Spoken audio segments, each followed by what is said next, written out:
All attendees are in listen-only mode. Hi, good afternoon. Thanks for joining us today. My name is Will Rowley. I'm one of the pre-sales engineers and cloud evangelist at Cloud Direct.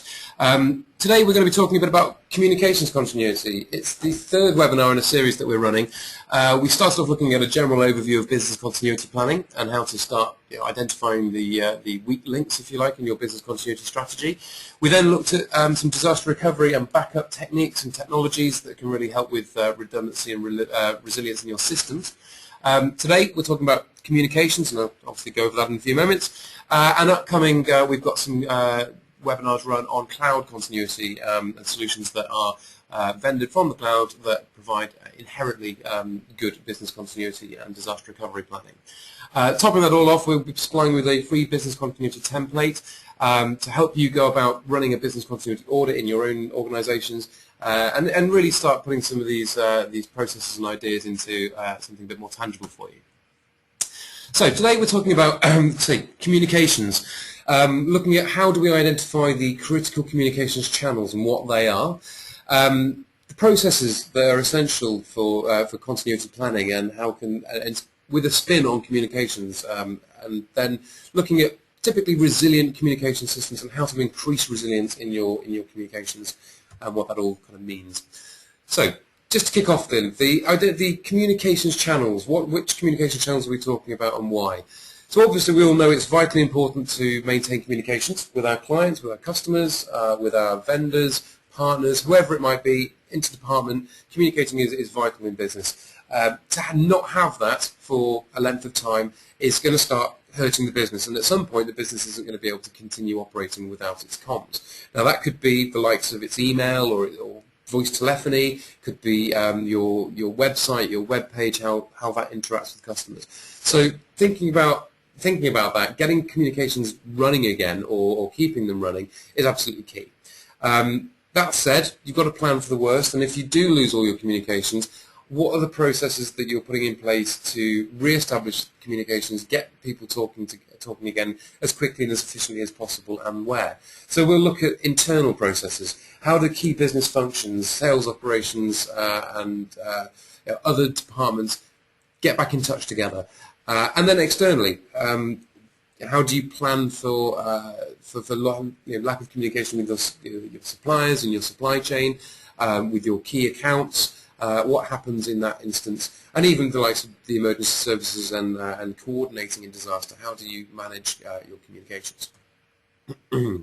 So, if we look at some of the processes that we can start identifying, in the first instance, we look at how do you reconnect? How do you carry on talking to somebody, or how do you get that line of communication back again? And this is where we start thinking business continuity planning terms of predefined processes, go-to documents, and a set of responsibilities and roles within the business continuity planning structure that determines who speaks to who and when. And that's vital when we're looking at coordinating the recovery. We've talked in previous sessions about having a business continuity planning team or a management team where you've got key stakeholders from the business in various functions that will adopt roles and responsibilities to get people talking in the right way, and being most efficient and getting that communication channel back up again as quickly as possible. Your critical communication paths, again, I touched on this a moment ago, but we're talking about if you're a business that absolutely thrives on e-commerce, then one of your main communication paths is going to be your web page. How do you access your web page? How do you update customers and let them know if there's an issue or a service delivery issue because of a disaster? So identifying and then planning for that. Similarly, if you're an inbound call center, you take a lot of inbound calls, how do you maintain your telephony? Your telephony is going to be key. Do you have the ability to put a voice response on your telephony system to be able to notify callers that there's an unusually high number of calls because there's been a disaster or for whatever reason? Being able to communicate that gives an element of professionalism. It really puts you in control of the disaster in the client's eyes, and obviously that lends itself well. And these are things that we've had to go through ourselves here when doing ISO auditing and things. As a business continuity provider or a provider of services that typically people come to us because they need to increase their resilience, it's vital that we're in control of our business communications, and that if we did lose communications, we can carry on speaking to our customers and we can carry on maintaining that air of professionalism. So if we look at how we can build some more resilience into your communication strategies, we look at things like, we call them always-on communications. So the things like telephony. It's expected of us. We're a 24/7, 365 support desk. We have to have telephony available all the time. Email, similarly, we need to make sure that we've always got access to our email, that if we were going through a particular problem that we needed to make sure that email is still addressed, that we can still answer people's queries. So how do we build in email continuity?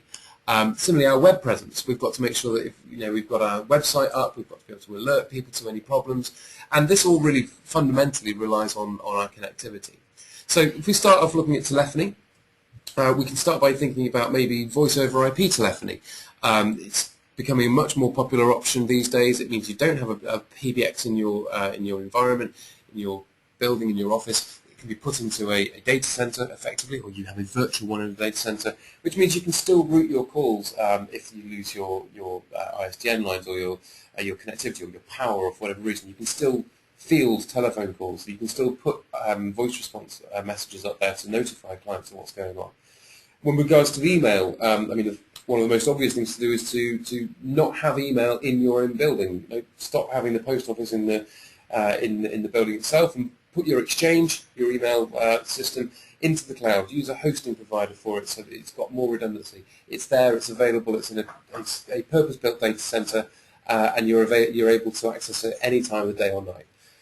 Web presence, again, look at hosting centers. They're much better, much more resilient and designed for keeping connection to your web pages. It means that then, as long as you can get an internet connection, you can update your websites and you can work from anywhere. And finally, connectivity. If you're using lease lines, then you've clearly made it an assumption that you need to have strong connectivity, good always-on connectivity. So make sure that you've got SLAs in place to back that up, that you know that you've got 4-hour fixed times. Certain suppliers might promise you next-day replacement on hardware, but is that really good enough? That might give you 24 hours of downtime. So if you can improve that by having 4-hour fixed times, same-day replacement on hardware, and even ADSL backup systems for your lease lines, and beyond that, even 3G, just to make sure that you're always on, always available.